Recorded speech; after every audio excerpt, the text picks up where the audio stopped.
I like the question asked in chat about ads, though. Not the one I just answered, but like, why do I get women fragrance ads as a man on Twitch TV? I don't. You'd think there'd be like a little bit more targeted audiences. I mean, there's a hell of a lot of girls on Twitch TV. Don't get me wrong, but it's like to an audience that's probably majority male, advertising women fragrances perhaps not the best selling point. I don't know. We're not in control of the ads though.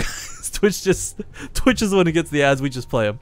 Anyways, as we hop into the game here for the Go4SC2 Monday Premium Cup, I am Rifkin. I'd like to thank you for tuning in, and let's get into the game. Spawning in the top right corner of the map from the clan, the team, Core Gaming, the European Division. It's going to be the Pink Zerg player, JONNYRECCO. And his opponent in the lower left, from my insanity, a powerhouse to say the least, it's going to be the Red Terran player, JJAKJI. Raise your chachis! Woo! We just came off of a lot of TVZ in the past week. For those who don't know what I'm referring to, we had an awesome show match series: Select versus Golden, Heart versus Solar, and let's not forget Daishi versus Pig. Those VODs will be up on YouTube probably later tonight. I've been pretty bad about getting these cut up. Although I found an awesome individual on YouTube, or sorry, on Twitch, who I need to give a small nod to, Yegith, who's going to be helping me cut up VODs in the future. So I'm looking forward to that. We get more responsive, I guess, with our YouTube channel, but it's still here on Twitch if you guys want to look it up. We had some fantastic games, and it was a great show match series, and it kind of showed us every way and every route that TVZ can be played out. Now, that being said, JONNYRECCO is a very talented player who does, quite frankly, handles banelings quite fantastically well versus most Terran players.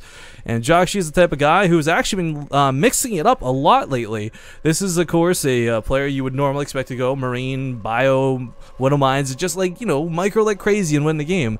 But in weekly cups, in smaller tournaments, and in some qualifiers, he's been kind of, for lack of a better phrase, dicking around with mech, and it's been working fantastically for him. We'll see if it works at all here versus JONNYRECCO, if he so chooses to do it. Yansu's not that bad of a map for it. It doesn't quite have the terrain abuse that, say, like Heavy Rain does, but it's a fun map. But one thing that's in common with all Terran builds is no matter whether you're going bio, whether you plan to go mech, you have to open up a little bit aggressively. There are particular players, Goody, Avilo come to mind immediately, who play the very turtley style of mech, but that's not popular, and that's not what a lot of the pros do when they end up doing mech. You'll still see the Hellion openers, sometimes Banshees will get mixed in, and they'll kind of gradually expand into it. But for JJAKJI, unless he takes that second guess after the factory, probably just going to see a pretty standard bio opening. But again, it's too early to tell because luckily this is one of the few things Terran players can do that really can you just change your mind in an instant upon scouting. Because the problem is once you choose your tech path, you're kind of locked into it. A Zerg player is not at that same disadvantage where, you know, it's kind of it's the strength of the race to do tech swaps. You know, you might want to open with Widow Mines and Banelings and Zerglings, but maybe it's not the best choice for you. You end up going Roach Hydra instead and winning the game. And I only mention this, of course, because the rare times we do see JJAKJI lose tends to be to Roach Hydra.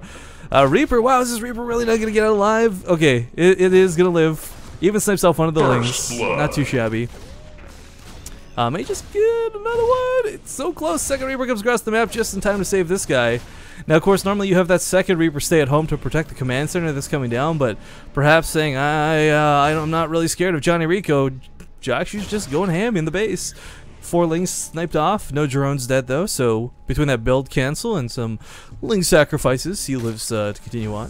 Third CC coming down in base, and without that second gas, I'm not really smelling mech coming out of JJAKJI here, guys. Of course, let's not forget after last week's Go4SC2 defeats, he's probably going to want to win a cup or two to make up for his, I don't know, his losses. Not that this is a player who really loses a lot. I mean, he's the only player to qualify for like every IEM to perform well in WCS, and I gotta tell you, it's gonna I'm really looking forward to see like WCS Europe throughout the course of this year with JJAKJI being involved. I couldn't watch much of the Korean one in season or in 2013 because the time zone just doesn't work out for you if you're on the West Coast. But JJAKJI being one of my favorite players, I'm very looking forward to that. Now, it's worth noting he's killed 2 drones on top of those 4 lings from earlier. Looks like JONNYRECCO is kind of getting the gist of how to deal with this. Lings on the high ground will pick off both of those Reapers, and the harass will end, and a sigh of relief will escape our drone. I don't know, mouth, gland, beak, whatever they have at their fronts. Bunker coming down perhaps a little bit later than you would normally expect, but that's okay, because JJAKJI's got some Hellions out. And while 2 Hellions can't necessarily take on this many lings in a head-on fight, with some good control and the advantage of the lings funneling up on a ramp, as we see, just kiting them around, very little to no issue. In fact, loses none of the Hellions as one is getting low. He's running for his life, playing around the rosy. Third, oh whoa, third command center is not an orbital yet. I don't know if that's a mistake or JJAKJI was just busy microing. It must have been the focus on the micro, but repairing his Hellions up, this is something I do enjoy. He's one of the few Terran players who actively take time to constantly and consistently repair his early Hellions. Some will, of course, dance around the field, and they don't care if their Hellions have 1 health versus full health. It's just they're out there to be a bit of a nuisance, and they're not meant to fight more. But JJAKJI, he always takes care of his Hellions very well. Meanwhile, on the other side of the map for JONNYRECCO, he's trying to get his third base secured up right now. He should have no problem doing this. Again, it's just Hellions. There's no Reapers paired up with this. Now, granted, this is a lot of Hellions. With 6, you can definitely get some damage done. The Queens, of course, caught a little bit off guard here in the middle of the map. 8 Hellions now in total is going to make this even rougher to deal with. Lings can try and get on top of this, but you never really want to run Lings into Hellions, and of course we all know you never want to fight off of creeps, so JONNYRECCO being very careful to plan the way he takes this engagement. 4 Queens in total now should be good to go. He needs to transfuse this one, though. It's really low, but sadly it's the only one that has energy to transfuse anything. So is going to get focused down, but does get a transfuse up before it goes. Lings were cleaned up as well while this was going on, and JJAKJI, he's just going to have no problem. Man, this is what kills me too. I watch players like JJAKJI, and I'm like, I could copy this guy down to the T, have his replay playing on another computer while I try and mimic it on mine, and I will never in a million years control my Hellions the same way this guy does. Getting so many kills for so little loss, but he's still sent back home with about 5 Hellions remaining. It's not too bad. He actually doesn't have a full wall off right now. Not that that's a big deal, because he had so much aggression going on. He knows JONNYRECCO's not going to be making any more Lings anytime soon. He doesn't have enough left on the field to go for a Baneling bust, so he can comfortably play a bit lazy with that wall, as weird as that is to consider. Now, I kind of like this. A lot of the times, the 3rd CC, it gets taken towards the south, because you're a little bit more afraid of putting up northwards. You know, between this ledge, between the ability to run around the sides, it's kind of a harder base to defend on a, I guess, geographic standpoint, but by taking it earlier, you mine it out faster, which means you don't have to worry about friggin' Hydralisks, Banelings, and Mutalisks later on in this further exposed base. But for now, he's going to get away with it, no problem. Again, a big part of what happened there with JONNYRECCO is, well, he didn't really take any worker losses throughout the course of this game, other than those 2 from early on. He didn't have the army value to do anything. Like, he would have, like, I guarantee you, any Zerg player would have loved to try and harass JJAKJI at this point, especially around his own 3rd, but knows he hasn't afforded that opportunity. Those Lings had to deal with those Hellions, and he lost a lot in the process. In fact, 31 died so far. And Hellions have poked out once again, but Queens here still spreading creep rather aggressively. I gotta give him credit too. Like, again, if you want kind of like the retard way to judge how good creep spread is, like, halfway on the map around 11 minutes. That's kind of where you want to be. JONNYRECCO, despite the fact that he was really boxed up by those Hellions, you know, they didn't pick off a lot of creep. They harassed the Queens and they shut down some Lings, but they didn't stop this creep spread. So JONNYRECCO's got map control going for him at the very least, which, honestly, while it might sound like a consolation prize, is kind of a big deal if he can survive this push. This is a lot of Zerglings coming in. They're going to get fried right away. Can they live long enough to do what they need to let the Banelings connect? The Hellions are cleaned up, but these do not have centrifugal hooks yet. Centrifugal hooks is only halfway on the way, and he finds the one spot within the whole heart of his creep spread that is not actually got spread. For a moment, almost had to engage off of creep while on creep, if that makes any sense. But still, JJAKJI perhaps feeling a little bit scared with how low that 1 medevac is, decides to pull back. JONNYRECCO, not too bad of a spot right now. He's got 1-1 finish and 2-2s on the way, but JJAKJI's is a little bit ahead of him. And quite frankly, guys, when you play Zerg, you should be the first one to receive your 2-2. That's your timing to do a bit of an attack, get a bit of, I guess, trading going on in the middle of the map, and unfortunately, JONNYRECCO's not going to be afforded that opportunity. Now, JJAKJI has actually started to secure this wall off here, which might seem insignificant, but he's also doing it on the back, which means there's only one open avenue of attack, but once you knock the rocks down, that's no longer a big threat.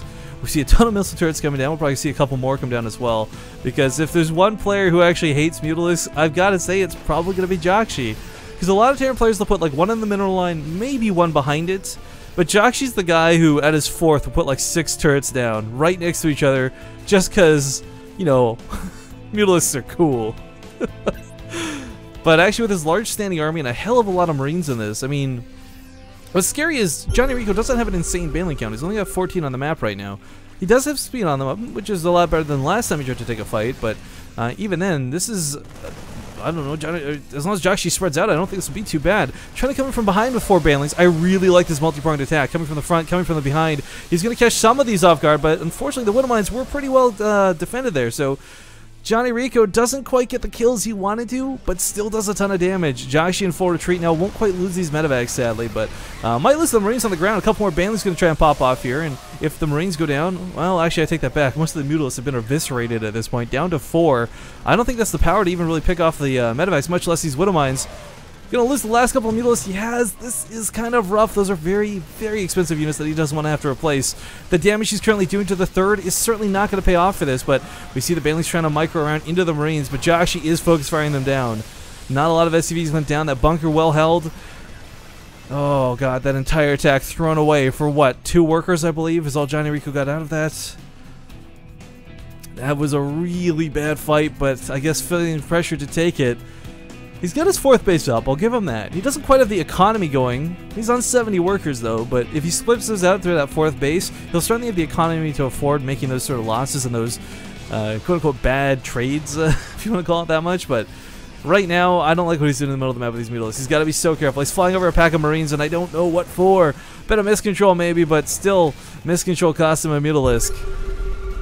Not a lot of Banelings either, which is really worrisome. 6 in total is not going to be enough to deal with this, especially with all those Widow Mines there, but gets a good connect anyways and takes out every single Widow Mine. Now it's just Marines behind this, but even then, just Marines are pretty darn good.